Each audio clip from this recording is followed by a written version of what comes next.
नमस्कार दोस्तों, आप सबका फिर से एक नए वीडियो में।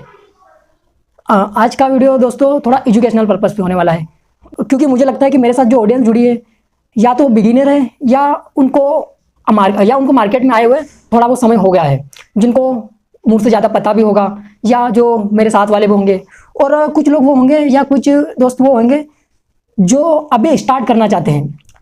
तो वो सोचते हैं कि जब हम चार्ट देखते हैं तो हमें चार्ट में क्या सबसे पहले देखना चाहिए, और हमें कुछ समझ नहीं आता कि चार्ट को कैसे एनालिसिस करनी चाहिए और क्या क्या उन चीज़ों को देखना चाहिए। तो आज के इस टॉपिक में या आज के इस वीडियो में इसी चीज़ पे बात होने वाली है कि चार्ट को एनालिसिस करने से पहले उसमें क्या क्या चीज़ें देखनी चाहिए। और जब हम चार्ट पढ़ना चालू कर देते हैं तो उससे हमें जो भी ट्रेड के लिए एक इंडिकेटर की जरूरत होती है। माने कि इंडिकेटर जो दिमाग में चलता है चार्ट देखने से ही पता चल जाता है कि अभी क्या करना चाहिए, वो बिना इंडिकेटर के। तो मेरे हिसाब से जो चार्ट पढ़ना ज़्यादा इंपॉर्टेंट रहता है। क्यों? कि जब हम चार्ट को देखते हैं तो उसमें सबसे पहले जो देखने लायक चीज़ होती है वो रहता है लेवल। क्योंकि जो भी प्राइस रहता है किसी भी स्टॉक्स का या इंडेक्स का, वो अधिकतर आपने नोटिस किया होगा कि जो भी बड़े बड़े इंस्टीट्यूट रहते हैं या जो भी टेलीग्राम रहते हैं या यूट्यूब वाले रहते हैं, लेवल देते हैं। तो कहीं ना कहीं हम ये कह सकते हैं, तो आपने भी इस बात को नोटिस किया होगा कि जो मार्केट रहता है, जो प्राइस रहता है किसी भी चार्ट का, वो लेवल पे काम करता है। और जो चार्ट का मेन एनालिसिस होता है वो कहीं ना कहीं लेवल पे डिपेंड रहता है कि अभी मार्केट इस लेवल पे चल रहा है, तो आने वाले समय में अगला लेवल का क्या होगा। तो आज उसी पे डिस्कशन होने वाला है कि जो लेवल रहते हैं वो लेवल एक्चुअल में होते क्या है। तो जो मैं बताना चाहता हूँ कि जो लेवल होते हैं वो कुछ नहीं होते, वो बस सपोर्ट और रेजिस्टेंस होते हैं कि मार्केट अभी सपोर्ट पे चल रहा है या रेजिस्टेंस पे चल रहा है। और उसके साथ होती है एक ट्रेंड लाइन। जब मार्केट जब ट्रेंड को फॉलो करता है ना, तो वो ट्रेंड लाइन उसके साथ चलती है। तो ट्रेंड लाइन कैसे वर्क करती है, तो चार्ट को किस तरीके से एनालिसिस करता हूं मैं अभी इस वीडियो में आपको बस थोड़ा बेसिक से बताने वाला हूं, लेकिन इनसे आने वाले वीडियो में मैं आपको और भी थोड़ा डीपली नॉलेज दूं ताकि आप चार्ट को अच्छी तरीके से समझ सके। तो चलो दोस्तों शुरू करते हैं। आज चार्ट के बारे में थोड़ी थोड़ी बेसिक जानकारी आ, जैसे सपोर्ट, रेजिस्टेंस और ट्रेंड लाइन। दोस्तों फिर चलते हैं मोबाइल की स्क्रीन पे। सपोर्ट रेजिस्टेंस बात करने से पहले उसका मैं आपको थोड़ा बेसिक बता देता हूँ कि कैसे काम करती है। सबसे पहले मान लीजिए कि मैं एक ऐसी लाइन खींचता हूँ जो रेजिस्टेंस का काम करती है और दूसरी लाइन खींचता हूँ जो सपोर्ट का काम करती है। एग्जांपल के लिए प्राइस मान लीजिए अभी इसके बीच में चल रहा है। तो अगर प्राइस ऊपर गया तो ऊपर यहाँ क्या है, रेजिस्टेंस। जो हमने ये वाली लाइन खींची ये है रेजिस्टेंस, और ये जो नीचे वाली लाइन है ये है सपोर्ट। अब मान लीजिए कि प्राइस इस रेजिस्टेंस के पास गया, लेकिन रेजिस्टेंस क्या काम करता है कि प्राइस को ये ऊपर से नीचे धकेलने का काम करता है।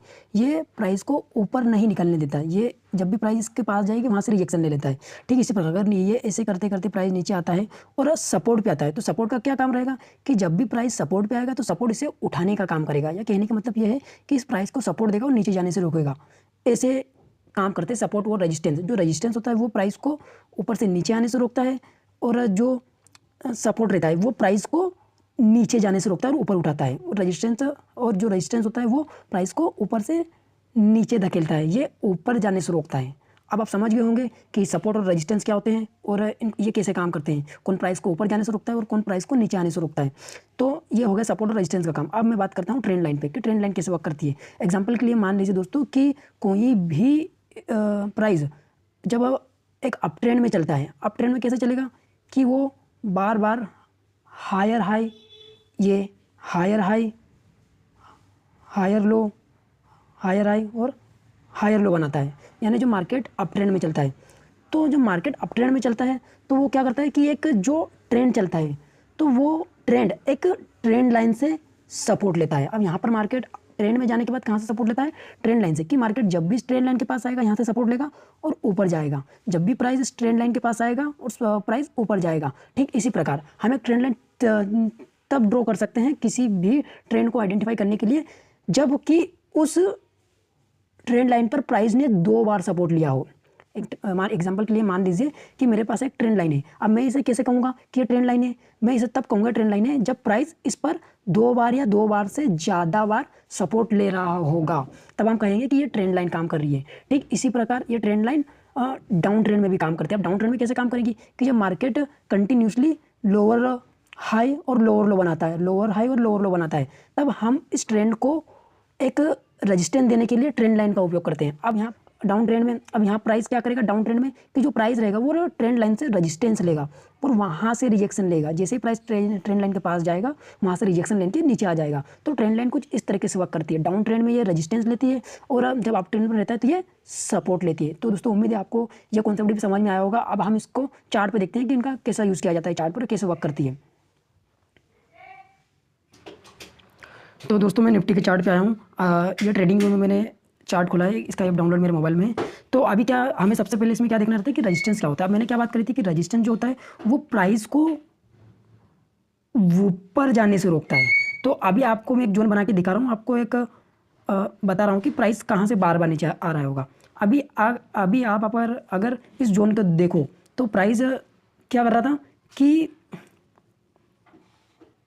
दोस्तों मैंने एक जोन बना दिया है। अभी आप देखोगे कि जब भी प्राइस ये हाई पे था तो जैसे ही प्राइस इसके नीचे आता है तो क्या होता है कि ये थोड़ा गैप डाउन ओपन होता है और गैप डाउन ओपन होने के बाद थोड़ा नीचे आता जाता है। लेकिन फिर से जब प्राइस यहाँ से उठने की कोशिश करता है तो जहाँ पर ये ओपन हुआ था, जो निफ्टी का ओपनिंग प्राइस था, वहाँ से ये फिर से रिजेक्शन लेता है। तो अभी हम कह सकते हैं कि यहाँ पर एक ऐसा जोन है जहाँ से प्राइस बार बार टकरा के नीचे आ रहा है। या कहने का मतलब यह है कि प्राइस इसके ऊपर निकलना चाह रहा है लेकिन निकल नहीं रहा है। यहाँ पर कोई सेलर है जो यहाँ से सेलिंग कर रहे हैं, तो हम कह सकते हैं कि ये रेजिस्टेंस है। क्यों रेजिस्टेंस है?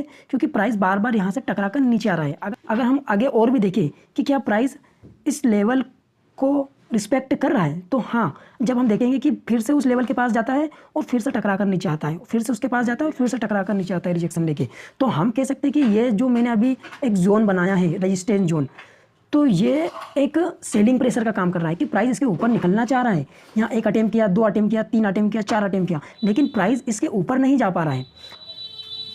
अभी आप समझने के लिए, हालांकि प्राइस यहाँ ऊपर गया है लेकिन मैं आपको एक समझा रहा हूँ कि रेजिस्टेंस कैसे काम करता है। तो रेजिस्टेंस कुछ इस तरीके से काम करता है, और जब भी एक बार या 2 बार प्राइस किसी जगह से नीचे आ रहा है तो हम वहाँ पर रेजिस्टेंस मान सकते हैं कि यहाँ पर रेजिस्टेंस है।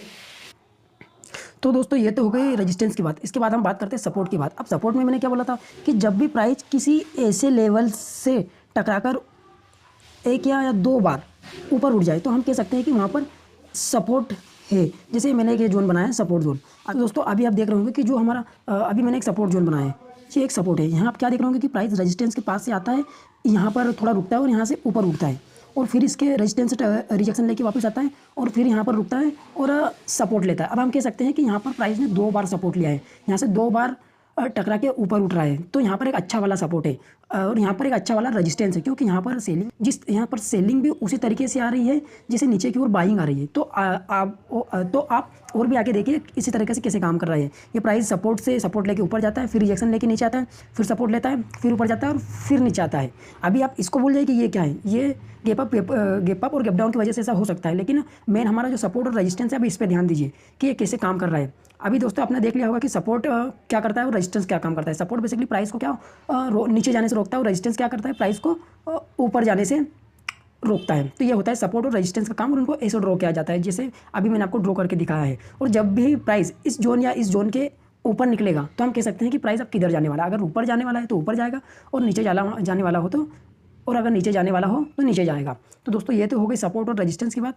आप अपने चार्ट में जिसमें भी आप चार्ट चलाते हैं, मोबाइल, लैपटॉप या टैब में जिसमें आप चार्ट चलाते हो, आप प्रैक्टिस करिए कि सपोर्ट कैसे बनता है और रेजिस्टेंस कैसे बनता है, तो आपको बड़ी आसानी से चार्ट में दिखने लग जाएंगे। और एक बार अगर आपको चार्ट में दिखने लग गए कि ये रेजिस्टेंस क्या होता है, सपोर्ट क्या होता है, तो यकीन मानिए आपके ट्रेडिंग या आपका जो ट्रेड लेने का तरीका है वो थोड़ा या बहुत ज़्यादा बेटर हो जाएगा। उसके बाद आने वाले वीडियो में मैं आपको और भी इन चीज़ों पर डिटेल से जानकारी दूंगा, ताकि आपको और अच्छी जानकारी मैं दे सकूँ और हम सब मिलकर सीख सके। तो अभी बात करते हैं हम ट्रेंड लाइन की, कि ट्रेंड लाइन कैसे काम करती है, कैसे फॉर्म होती है। तो दोस्तों उनसे पहले मैं सब हटा देता हूँ ताकि आपको ट्रेंड लाइन भी अच्छे से समझ में आ जाए। दोस्तों ट्रेंड लाइन भी निफ्टी में समझने वाले हैं। दोस्तों अभी आपको दिख रहा होगा कि जो भी ट्रेंड चल रहा था वो नीचे की ओर चल रहा था, ये नीचे, ये फिर यहाँ से नीचे आता है। तो हम कह सकते हैं कि जो प्राइस है वो लोअर हाई, लोअर लो, लोअर हाई, लोअर लो और लोअर हाई बना रहा था। तो जब ऐसा प्राइस चलता है तो हम कह सकते हैं कि प्राइस डाउन ट्रेंड में है। तो इसमें ट्रेंड लाइन हम कैसे ड्रॉ करेंगे? हम ट्रेंड लाइन मैंने पीछे आपको बताया था कि ट्रेंड लाइन हम वहाँ से ड्रॉ करते हैं जहाँ पर प्राइस ने 1 बार या 2 बार डाउन ट्रेंड में या अप ट्रेंड में जाने के बाद सपोर्ट या रिजेक्शन दिया हो। तो अभी आप देख रहे होंगे कि यहाँ पर जो मैंने एक लाइन खींची है या ट्रेंड लाइन खींची है, यहाँ पर क्या हो रहा है कि प्राइस जब यहाँ रहता है, स्टार्टिंग में जब टॉप पे रहता है तो यहाँ से नीचे गिरता है और फिर यहाँ से उठता है। तो अभी हम यहाँ से ये समझ सकते हैं कि प्राइस जब भी 2 बार किसी भी ट्रेंड लाइन से या 2 जगह से नीचे रिजेक्शन लेता है या सपोर्ट लेता है, तो वहाँ पर ट्रेंड लाइन ड्रॉ कर सकते हैं हम कुछ इस तरीके से। एक बार यहाँ इसने रिजेक्शन लिया और एक बार यहाँ रिजेक्शन लिया, और जब प्राइस नीचे आता है और ज़्यादा नीचे आता है तो जब ये ऊपर उठता है तो ये उसी ट्रेंड लाइन से फिर से रिजेक्शन लेता है और फिर से नीचे आता है। तो ये दोस्तों ट्रेंड लाइन डाउन ट्रेंड और अप ट्रेंड दोनों में काम करती है। अप ट्रेंड में ये प्राइस इसके ऊपर चलेगा ट्रेंड लाइन के, और डाउन ट्रेंड में प्राइस इसके नीचे चलता है। आप ट्रेंड में सपोर्ट लेता है ट्रेंड लाइन से, और डाउन ट्रेंड में रिजेक्शन लेता है, जैसे अभी मैंने आपको बताया। तो दोस्तों उम्मीद है आपको ट्रेंड लाइन ड्रॉ करना और सपोर्ट रेजिस्टेंस ड्रॉ करना समझ में आया होगा, और आने वाले वीडियो में और भी अच्छी जानकारी इन पर देता रहूँगा आपको, ताकि आपको और भी थोड़ा डीपली नॉलेज मिल सके जो मैंने सीखा है। धन्यवाद दोस्तों वीडियो देखने के लिए, बाकी बने रहिए आप चैनल के साथ।